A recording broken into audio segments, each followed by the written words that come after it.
Hi everyone, my name's Gabby and I'm so honoured to have been selected as FMT's youth sponsor for this year.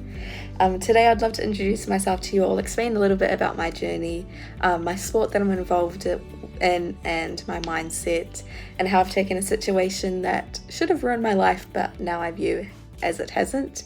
But most of all, how I've learnt that living with a disability doesn't actually stop you from pursuing your goals, rather it asks you to find a new way to achieve them. So my journey begins like many others with a childhood full of possibility. I grew up loving sports and did things such as swimming, football and athletics. However, from the moment I set foot onto a netball court at the age of 8, I knew I'd found my passion. There's something about the game, the speed, the teamwork, the competitive nature that all just clicked for me. I ended up playing for my school, my club, and by the time I was 12 I made it into my club's my district representative team, which was a huge achievement for me, and it felt like I was on the right path towards my dream of one day representing New Zealand as a silver fern. But unfortunately, life has a way of throwing unexpected challenges at us. My life day is June 13th, 2016, and a life day is a day that those living with physical disabilities refer to either on the anniversaries of the day they felt paralysed or when they refer back is what they say instead of the day that I was paralysed. Anyway, it's about looking at the day not as one where your life is ruined and you're now incapable of achieving what you could before, but rather a day you celebrate how far you've come, acknowledge the hard things you've gone through, but how you've come out the other side. And it's about celebrating you and your new life. And I know celebrating that you became paralysed is quite odd to some people, but hopefully by the end of me speaking to you all today, you'll understand a little bit more about why I celebrate it and why a lot of people actually do celebrate it. So I contracted what is known as transverse myelitis, which is inflammation of the spinal cord. What happened was my immune system overreacted to fighting off a cold I had 2 weeks prior, and instead this attacked my spine. It caused inflammation, and this inflammation permanently damaged my neural pathways from my brain to my legs, resulting in me being paralysed from the waist down. So in easy terms, I say that I was paralysed by a common cold, which is quite mind-boggling to say. But after spending 5 weeks in Starship Hospital, undergoing all sorts of treatment, it did eventually get rid of the inflammation in my spine, but unfortunately left my neural pathways permanently damaged. So I moved to the Wilson Home Child Rehabilitation Centre, where I learnt how to live life in a wheelchair, and I spent 8 weeks there learning how to care for my new needs as someone who was paralysed.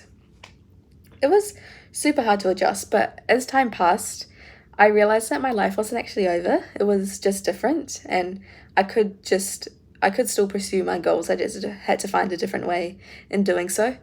And this was actually all inspired from watching the Paralympics for the very first time in my life.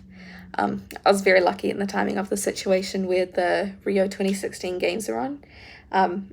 So watching that kind of like flicked a switch in me where I was like, hang on, I can actually still represent New Zealand on the world stage. I just have to find a different way in doing so. This is probably one of the most important lessons I've learnt throughout my journey, and it's a message I constantly want to share, is that obstacles will come, sometimes in ways we can't predict, but they don't stop us. They challenge us to think differently, to adapt, and to keep moving forward. At first, for me, that meant finding ways to stay involved in the sport that I love. I couldn't play netball anymore, but that didn't mean I couldn't be a part of the game. So in 2018, I became the first person in New Zealand and worldwide to umpire netball from a wheelchair. It wasn't in the form that I had imagined, but it brought me back to the court and back to the sport that I love. My journey in umpiring taught me that there's always a way to achieve your goals, even if it does look a little different to how you originally planned.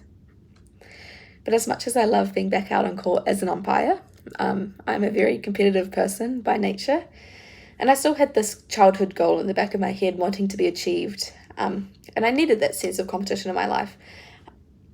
That's actually when I found wheelchair racing. I tried it for the first time in the 2019 Halberg Games after trying various different para sports like basketball and tennis. But once I found racing, I knew I'd found my other passion. A coach there actually noticed my potential and then invited me to come and train with him. And that was the moment of a beginning of a whole new chapter for me. I threw myself into training, and it quickly became my new passion. Early on, I broke New Zealand women's under 17 records in my classification across the 100 metre, 200 metre and 400 metre distances. But my proudest accomplishment yet would be earlier this year. While I was competing over in Australia, I broke the New Zealand Open records for my classification. I was absolutely over the moon with these results. They were set back in 2004, which was the year that I was born, so they were quite significant. But then the next day, after getting the 400 metre record, I then went on to get the 800 metre record in the same competition. And achieving these results for me wasn't just about personal pride. It was about proving to myself that I'm capable of achieving these goals and I'm on the right track in doing so. However, my story isn't just about sport. While wheelchair racing is such a huge part of my life, I do have another passion, which is architecture. Even before my injury, I loved design, but after becoming paralysed, that passion sort of evolved into something a lot more meaningful. That is creating spaces for people like me. Today I'm actually studying architecture at the Auckland University of Technology, and this is where I plan to prioritise accessibility in all my designs. Too often accessibility is an afterthought in our communities, something that's tacked on at the end of the design process, but I believe it should be a fundamental part in how we build our world.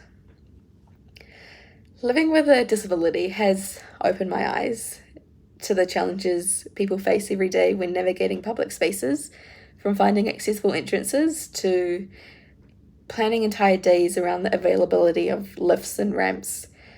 What some people will take for granted, but for those in wheelchairs is a constant struggle.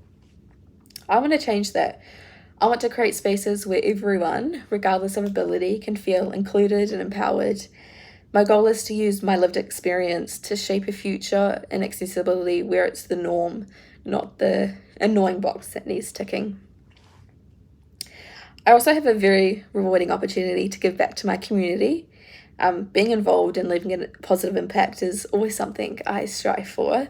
So between being an athlete and an architecture student, I also sit on the Netball New Zealand Youth Board. That's where we aim to put youth perspective on important topics to help improve netball nationally.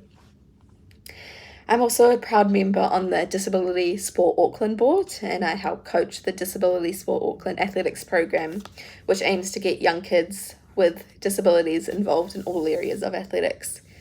And this too is super rewarding. Helping to show these kids what they're truly capable of is absolutely incredible. So I have big goals for the future, both on and off the track. The Paralympics in 2028 is my big goal, and that's what I'm currently working towards. But to get there, there's a lot to do. I have got checkpoints set up with my coach to help me reach these goals, which involve a lot more overseas travel.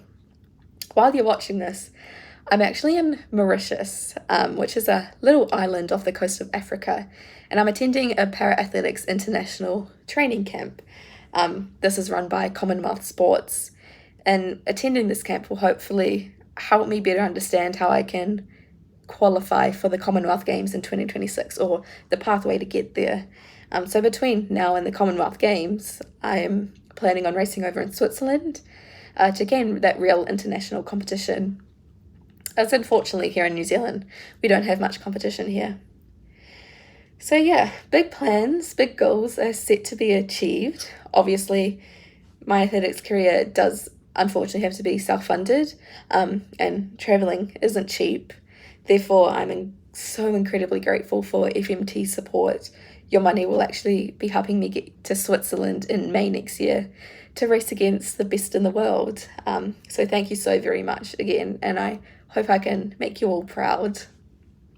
But quickly, before I let you all go, I do want to come back to my question of why I celebrate becoming paralysed. For me, I celebrate what I've learnt throughout my journey about resilience, perseverance, and the power of community. I celebrate that where I am today, I wouldn't be without the support of family, friends, coaches, and companies like FMT who have believed in me. They've helped me realise that no matter what life throws at you, You're never truly alone, and there's always someone in your corner ready to help you find a way forward. I celebrate how living with a disability shows you that limitations are only as real as you allow them to be. They don't actually stop us from achieving our dreams. Instead, they give us an opportunity to dream even bigger, to find new ways to reach our goals, and to discover how strong we really are.